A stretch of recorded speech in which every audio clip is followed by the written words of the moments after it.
एक गांव में रामलाल नाम का व्यक्ति रहता था। रामलाल बहुत ही धनी और संपन्न व्यक्ति था, लेकिन उसकी एक कमजोरी थी।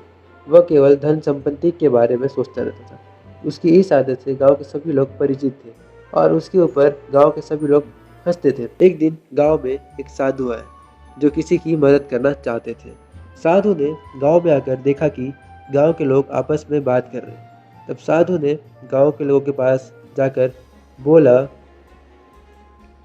मैं यहाँ बहुत दूर से आया हूँ और मैं किसी की मदद करना चाहता हूँ।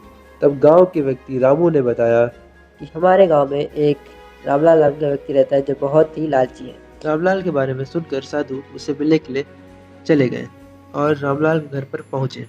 उसी वक्त रामलाल भी बाहर जा रहा था और साधु को देखकर वह दौड़ा चला आता है। लालची रामलाल ने बोला, मुझे कुछ ऐसा चाहिए जिससे मैं बहुत धनवान बन सकूं। साधु ने मुस्कुराते हुए उसे एक सुनहरी पत्थर दी और कहा, कि इस पत्थर को तुम किसी भी पत्थर के पास रखोगे तब वह सोने का सिक्का बन जाएगा, लेकिन इस पत्थर का तुम उपयोग बस दिन में एक बार ही कर सकते हो, अन्यथा परिणाम बुरा होगा।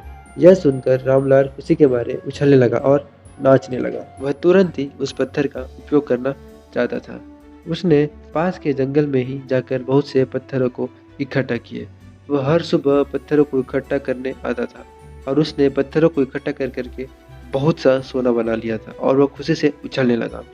एक दिन वह अचानक से सोचने लगा कि यदि मैं इस पत्थर को एक दिन में 2 बार उपयोग करूं तो मैं और भी धनवान बन सकता हूं।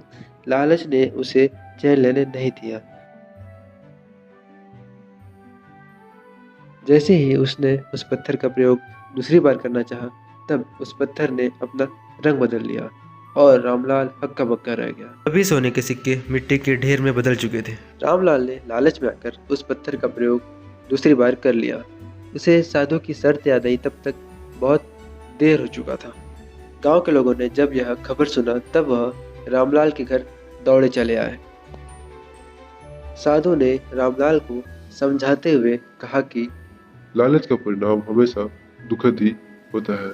यह सुनकर रामलाल ने अपनी गलती मानकर साधु से माफी मांगी। साधु ने रामलाल को आशीर्वाद देते हुए कहा कि सच्ची संपत्ति दिल में होती है, न कि केवल सोने चांदी में। रामलाल ने साधु के उद्देश्य को स्वीकार किया और अपना लालच छोड़ दिया। वह धीरे धीरे सभी गांव वालों के साथ मिलजुल कर रहने लगा।